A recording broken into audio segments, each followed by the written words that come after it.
Next topic is types of HVDC system. Types of HVDC transmission. So before that, we will learn some terminology terms or related to HVDC transmission. Now, as you have seen that in three-phase rectifier in your power electronics, there are three legs, right? These are the three legs, and the three legs converts the AC. This is the AC, and it converts the AC to a DC, right? This is the DC part, VDC, and this VDC has the polarity of this type, positive and negative. So this the current flows from your positive part, and there is a return path or return current comes from back from here. Okay, so for a HVDC part, we tell that this is pole. Okay, pole. Positive polarity is one pole, negative polarity individually is one pole. Okay, so whenever you talk about monopole, monopole, monopolar, bipolar, bipolar. Okay, so this monopolar, bipolar means bipolar means one pole, one pole. That one pole can be positive or can be negative. Bipolar means both the poles, positive, negative, right? So there has to be a pole and there has to be a return path. Always remember, there has to be a pole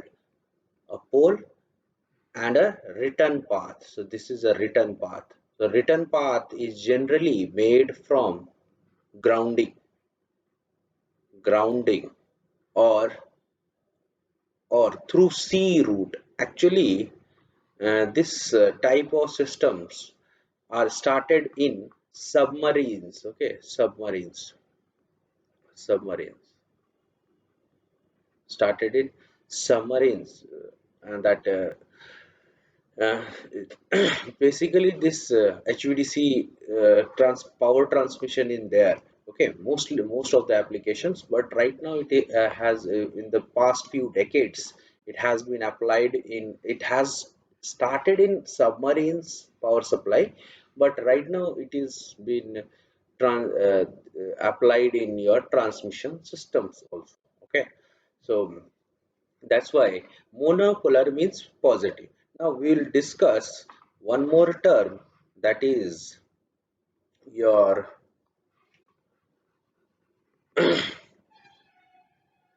terminal. Now what this terminal means, number of substations that are present. Now what this number of substation means, now here if you check around, there is a rectifier substation and there is a inverter substation, right? Now between these two substation only the power is converted and then transmitted, converted and then power is transmitted, right? So what happens is that this is called as, so this is one terminal and this is the other terminal, so this is called as two terminal. Now it can be a multi-terminal also. Multi-terminal means you installing, multi-terminal means installing number of rectifiers at each end, or number of inverting substation Okay, so you can install number of inverters, number of rectifiers, substation, and if you increase the number of substation, inverting substation or rectifying substation, then it is called as multi-terminal, right? So multi-terminal. So you need to know what are two terminal. Generally, the substation is two terminal only. Okay, so first you should know which polarity or which is the whether it is monopolar, bipolar, that, and the next is how many terminals are there, right? So terminal is decided by your number of substation, and polarity is decided by the number of poles. Okay, so then this is our basic two terminology. We will have the different terminology as the course goes on. We'll discuss other terminology. Till now we'll discuss more on these two. Okay, so here, as you can see, there are two types of HVDC transmission. The first is, now I want to remove this. Now this is my first type of transmission. This is my first type of transmission, and this is called as monopolar. Monopolar. Okay, this is monopolar. Monopolar means it has one pole. This converter rectifier has one pole. Now this pole can be positive or this pole can be negative, and there is a return path, that is your ground path, right? So this ground path can be through ground. If it is installed in the ground, it can be in a sea path also. So it is generally used in submarines having length 25 km or less. Okay, so it is generally used in submarines that have length 25 km and length. Okay, and it transmit a power of 250 megawatt. Okay, and the current rating is 200 to 1000 ampere. Now this current rating is mostly same for all the systems. Okay, so the current rating that is transmitted through this is same for most of the system. Okay, so the power is transmitted through cables. Okay, through cables, actually it is underground cables we use for transmission of power. Okay, so this system is it can be said as the initial phase for bipolar, because to build a bipolar system we need two poles. Okay, so first we build one system with one polarity, then we connect the down part, this part. So this is the bipolar system. Bipolar. Now check it here. Generally we don't use positive polarity. Then generally we don't use positive polarity, we are focusing on negative polarity, and we make the ground path uh, such that the current flows like this, right? Okay, so we use one polarity here. So here, if you see here, this in bipolar, this is my positive and this is my negative, even though, and that there is two converter, first converter, the second converter in the transmission, in the rectifier section itself. In the inverter section, if you see, there are two another the converters. One is the the two inverter sections, two in the inverter substation, two uh, inverter sections are there, okay, and the midpoint are grounded. So this is the most important part of your this bipolar or HVDC systems, okay. So you need to focus on this part. We'll discuss how the grounding is done in your, I'll share one link or I'll share some pages to know how the grounding is done, okay. Now the next is homopolar. And typically this bipolar system is for plus minus 500 kV, okay, 1500 megawatt, and typically it is for 800 kilometers, okay. So this is the typical ratings for your bipolar system, okay. And generally it is double, if you it is double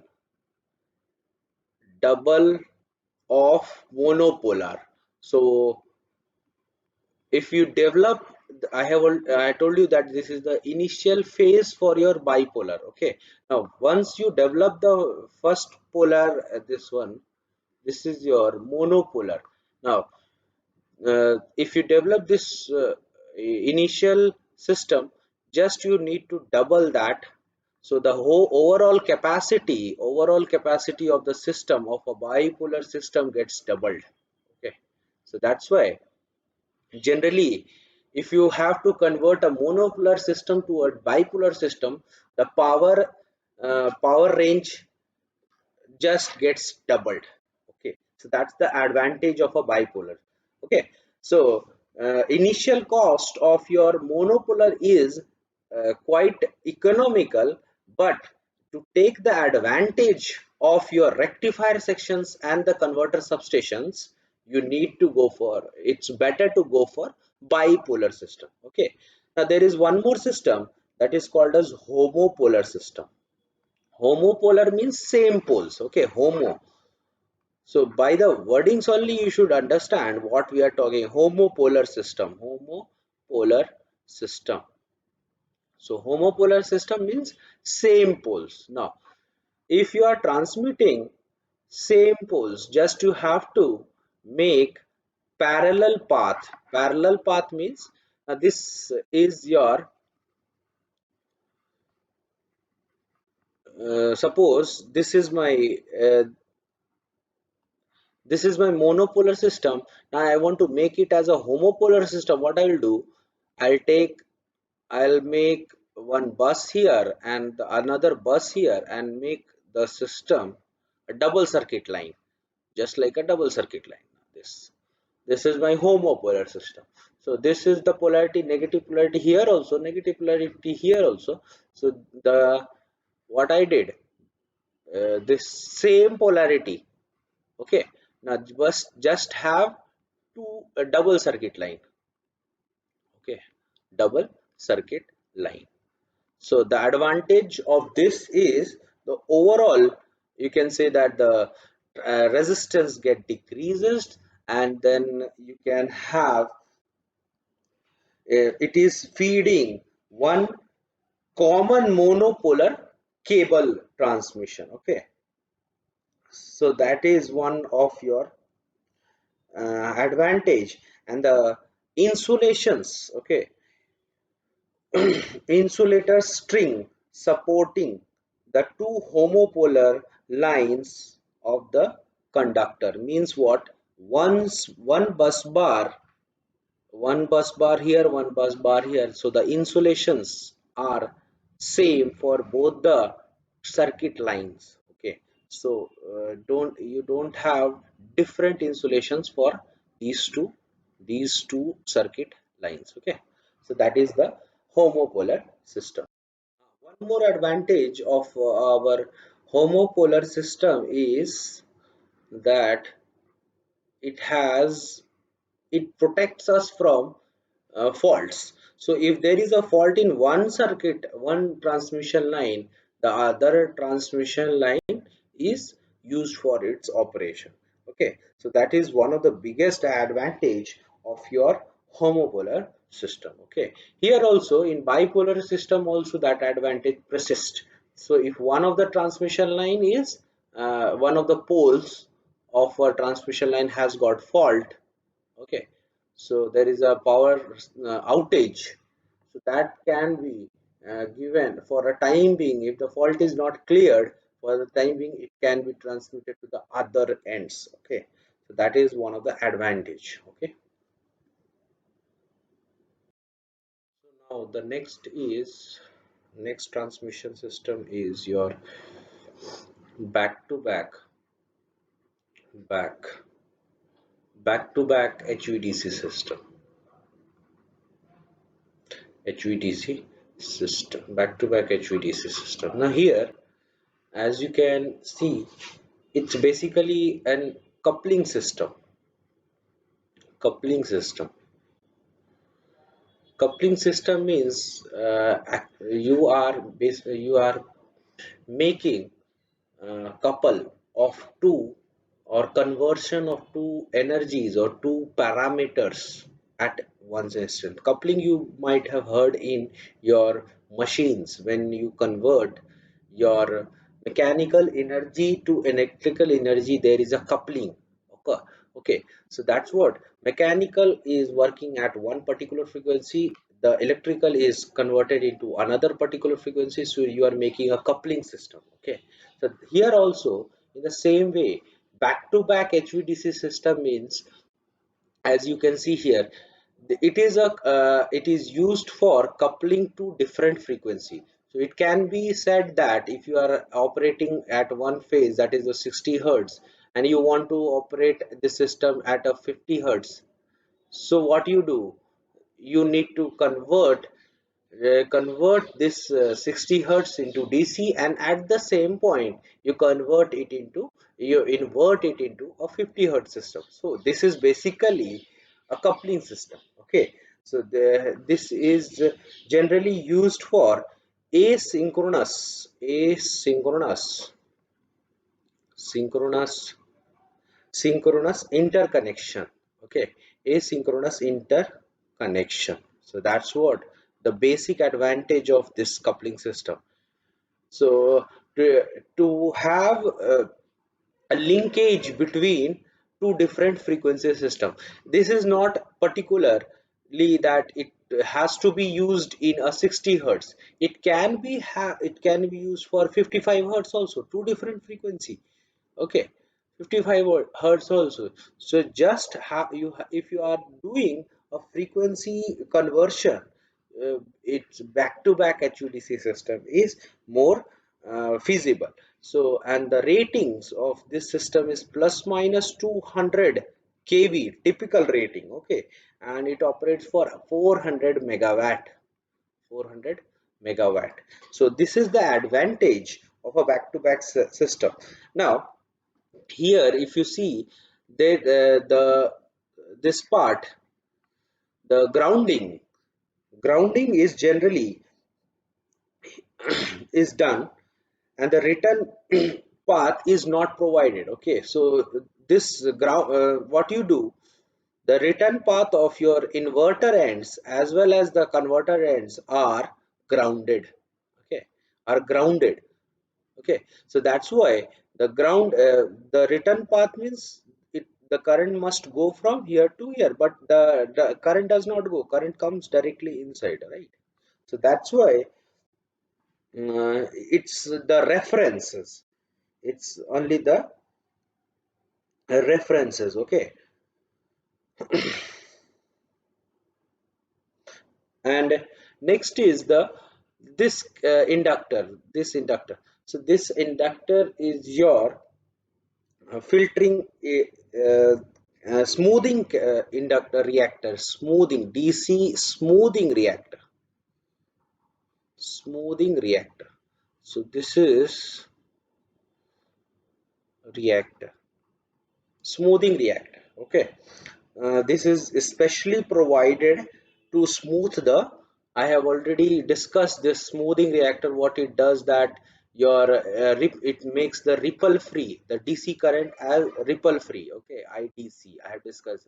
Now this back to back HVDC plant are generally done in a bipolar system only. So bipolar system is this positive, this may be negative, this is negative, and you are making a negative to a ground. Okay, so it's actually a totally a uh, bipolar system, but we are making the negative part to the grounding system. Okay, only for references. Okay, so that's what your back to back system. Now next is your multi terminal system.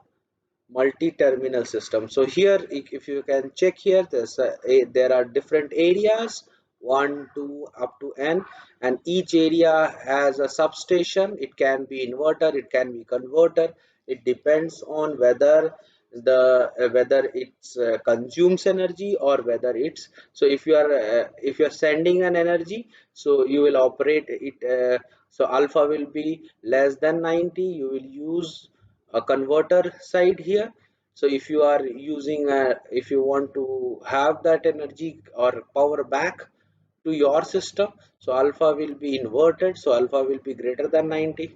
Okay, so that's what the we have discussed in your previous lectures, that what this multi-terminal system, that all most of the energy are most of the systems are interconnected systems. Okay, so that's what the advantage of your multi-terminal system. And basically each substation here has 12 pulse. Okay, each substation means here if you have one substation, this is of 12 pulse. 12 pulse.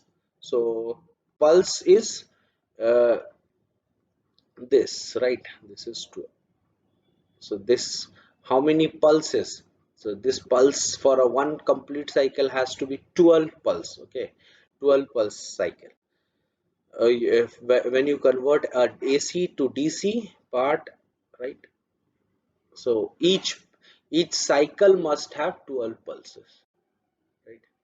So that's what the 12 pulses mean. So you just I hope you have revised this. We'll go for the numerical part in the next class. Okay, okay, thank you.